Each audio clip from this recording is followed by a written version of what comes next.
Hello, audience. My name is Artemio Salazar, and I am the train conductor. Once again, I welcome you to your show, The Machinist Horror Stories. So grab a coffee, put on your headphones, and enjoy this tale.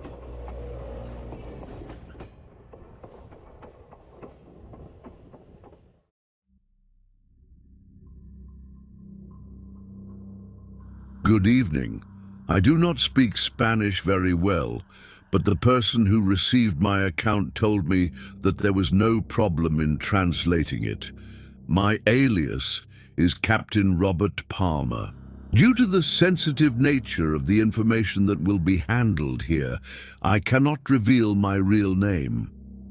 This story involves the encounter of my troops with something that for years made me question my sanity and mental state. Despite having undergone therapy for years, the story remains firmly in my memories, imprisoning my mind and causing me nightmares and insomnia to this day. During the Gulf War, I served as a lieutenant in the motorized cavalry of the 60th Armored Regiment. We were a convoy composed of Allied and Afghan forces carrying out various tasks to ensure our free movement in the Kabul area, organizing the transport of materials, conducting reconnaissance missions, evacuating civilians, among other activities. Specifically, we carried out nighttime operations, moving almost silently over the desert sand. We had endured months of hellish heat, camel spiders, dirt, skin chafing due to the sand, and sunburns, not to mention our feet being destroyed by the harsh climate. We also had to maintain meticulous vigilance against ambushes, as we were in Taliban territory. I am a veteran. I was no longer in my 20s when this unusual event occurred. Our plan was to reach Kabul as quickly as possible, but our guide, whom I will call Mustafa, was constantly nervous. At night, I observed him repeatedly filling his pipe with tobacco and some opium, a sign that he had a bad feeling about something. One night, on the eve of the 4th of July, we took shelter in some ruins, which, according to Mustafa, were the remains of an ancient temple dedicated to forgotten deities. He told us that even the Taliban were worse than the Christians when it came to destroying the faith of others. They razed everything that contradicted their beliefs, burning and demolishing houses, temples, and anything beyond their understanding. That is why all those temples are now in ruins. We will be safe here, Mustafa told us. They haven't come here in a long time, and they have no reason to return. Here, there are only scorpions and the occasional snake, but they won't bother us if we don't disturb them. The real problem will be when we get close to Kabul, especially when passing through Mosahi. At first glance, it looks like any other village, but the Mujahideen tell stories. Perhaps to you, Lieutenant, they are just the ramblings of shepherds or peasants. But these are stories that leave a mark on the people of the desert. And you have seen for yourself how difficult it is to scare off those madmen. Come on, Mustafa, I said to my guide and friend. You know my family is American. I know that legends always have some truth to them. My family also tells terrifying stories, and although I have yet to witness anything of the sort, nor do I wish to, I know well that they are real. Let's see what awaits us on this final stretch of our journey. Mustafa pulled out a bottle of arak, an anise-flavored liquor meant to lift the spirits, and we toasted to our last mission. On the morning of July 3rd, 2006, we arrived at a place called Ainak. The personnel were already fed up, I was irritated, and Mustafa was shouting in Arabic or something like that. It was time to set up camp, so we settled in what remained of a village on the outskirts of that town. To our good fortune, Mustafa and his men found a well with fresh water, delicious, blessed fresh water. Finally, we were able to refill our saddlebags, clean ourselves up, and Mustafa prepared an exquisite dish called kebab. The traditional meat used for kebab is lamb, but with the expansion of this delicious dish worldwide, it is now made with beef, lamb, chicken, pork, or fish. However, no one prepares it like the true natives of the Middle East. Damn, it was the best meal we had eaten in months. Anyway, we were all tending to our duties, though in a more relaxed manner. It seemed like it would be another uneventful night when the wind began to cast an eerie air over the abandoned village. The almost full moon made the atmosphere and landscape turn chilling. The Mujahideen stationed on the hills prayed in hushed voices, as was their custom, but they were visibly more nervous. Corporal Newman, in charge of transmissions, was keeping me updated on the instructions from the command group, which was already waiting for us at 0 point. Meanwhile, Sergeant Stewart was organizing the next watch. At approximately 2300 hours on July 2nd, we received a vague transmission from the 4th Battalion of the 75th Ranger Regiment. They were in the middle of a firefight and requesting air support, as we were the closest armored unit. A few minutes later, a squadron of Apaches flew over our position. We generally use the communication equipment only for official matters, although honestly, there were also channels for gossiping. What pulled us out of our calm, perhaps because it was incredible, perhaps because it was insane, was when Lieutenant Anderson said, "We see them. They're right in front of us, 400 meters away. They move too fast." When the lead pilot asked him to mark the target with a tracer, the helicopters reported seeing nothing in the target area. They could not afford to harm innocents, especially after all the incidents in the past. So, stepping outside protocol, the lieutenant used a green laser pointer to pinpoint the target. When the infrared camera confirmed it, they asked if he was sure he was authorizing lethal fire. The lieutenant responded affirmatively in these exact words: "Those damn things have already taken out 6 of my men and 2 guides. Oh yes, you bet your ass I authorize it, goddammit." The pilot said it was not a guerrilla fighter, but some kind of animal or something similar. "Confirmed," Anderson replied. "It moves on both 2 and 4 legs at the same time. It must be some type of hyena trained to hunt us or something like that." Finally, the Apaches opened fire, reporting that the target was not neutralized. It evaded the minigun burst and 2 rockets with ease, disappearing into the desert cliffs. Anderson cursed and turned off the radio. As expected, those of us who had listened to the transmission on the secondary channel were stunned. I watched as my friend Mustafa retreated to the rocks with his inseparable pipe. It was my signal to go talk to him. I knew my friend knew something the others shouldn't hear. Not yet, at least. Now that I think about it, I don't know how I could have processed that situation. I still don't know, even more so, if it was the right thing to do to reveal something so delicate. Something that shattered several elite army groups as if they were amateur Boy Scouts. I'm risking everything, but people deserve to know the truth, that out there, beyond our understanding, there are things that defy human comprehension. We didn't imagine it, nor was it collective hysteria. We lived it, we saw it, and we barely made it out of there, though not all of us. We lost family and friends in that incursion. The next morning, we prepared to march once again. The Ranger unit reported 6 men missing in action that morning. After our guide's morning prayer, we set out. The night before, Mustafa had told me about a belief held by the Mujahideen and much of the Arab world.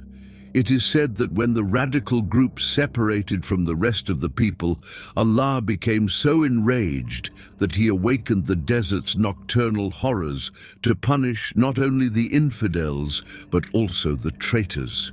They called them al-Ghuls, or ghouls, as we know them. When I asked him what that meant, he said they were essentially demons that drank the blood and ate the flesh of their prey. I described vampires to him, but he shook his head. Then I mentioned werewolves, and after a long, resigned sigh, he told me that was the closest way to describe them, but that they were very different.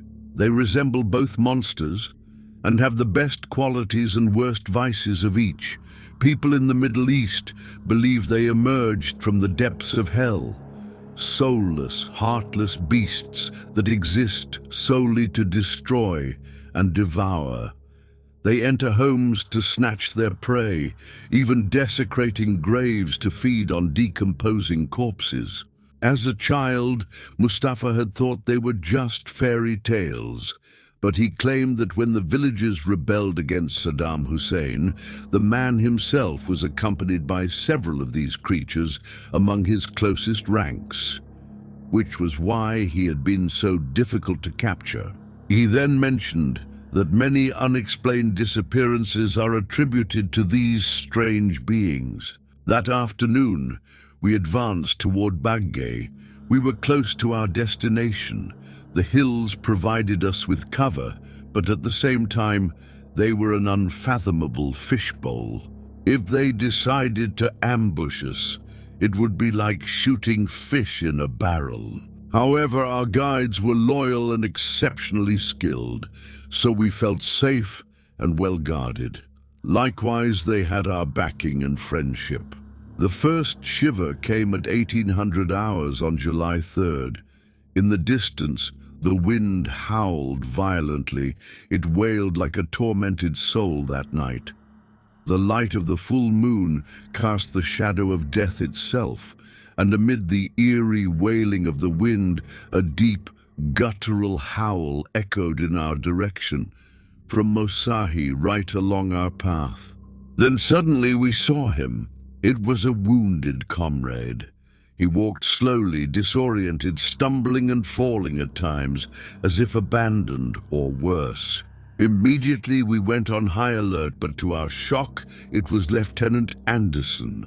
He was unarmed, barefoot, sunburned, dehydrated and starving, completely exhausted after retracing his steps for miles, even though his unit had passed through that area days before. And to make things worse, he was gravely wounded and missing his right arm. When he reached us, Mustafa and I held him up. "Anderson, what happened? Why aren't you with your unit?" I asked him. Commander Anderson told us that they had run out of ammunition and supplies after the chaos of the previous night. When they sought refuge, they were denied.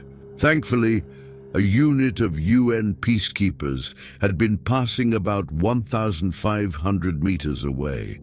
He covered the retreat of his men and several wounded villagers who had been attacked by those creatures. But as they fled, he saw that one of those things was chasing them.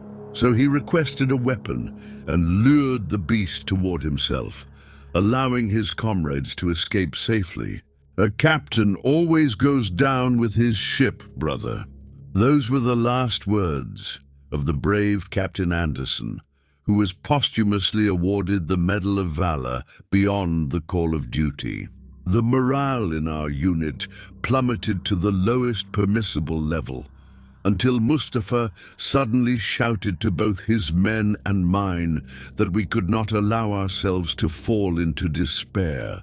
And so, in unison, we all cried out the famous Allahu Akbar, which translates to Allah is the greatest, or God is great.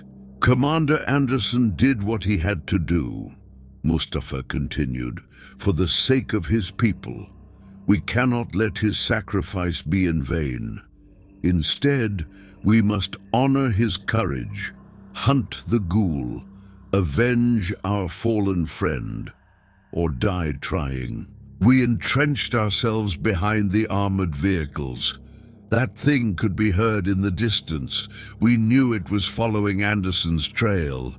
It wanted its prey, and now it was our duty to prevent that demon from taking our fallen superior officer from us. More than ever, the order was clear. No one gets left behind, neither alive nor dead. That was our agreement, and that was how we carried it out. We began our march the following afternoon. By then, it was already July 4th. As a precaution, no one was on foot, not even the Mujahideen. We were all perched on the armored vehicles, scanning every direction. It didn't matter if we were seen at that moment. We knew the Taliban weren't stupid enough to come hunting, knowing that the beast was loose and on our trail. As we crossed the Shinar River, we saw it for the first time. It was incredibly thin and unnaturally tall, especially its limbs. Its features were more animal-like than human. But unlike the legends or werewolf movies, its skin was completely hairless. A uniform, pale brown color, almost like the bald vampire from that old film. Its glowing yellow eyes never left us, scrutinizing our every movement as if searching for a weak point. But we realized our mistake too late. It wasn't just one. There were 5. The others trailed behind and flanked us from the cliffs. They were trying to separate us, to make us vulnerable to an attack. I ordered the transmission officer to call for air support and report Lieutenant Anderson's death. We have a fallen officer in our care. When the lead pilot asked about the situation, we told them it was the same thing that had happened to the Rangers the night before. At first, they didn't take us seriously, until they saw that we were moving at full speed toward Mosahi, which was obviously not protocol. We weren't supposed to move at full speed due to the reconnaissance patrol's need for stealth. That's when Captain Rogers of the Air Force, the commander of the Apache Squadron, questioned whether I understood the consequences of my recklessness. I replied that this was my squadron. It was my duty to protect the body of our fallen commander and the civilians traveling with us. After what felt like an eternity of silence, Command finally authorized aerial support and escort.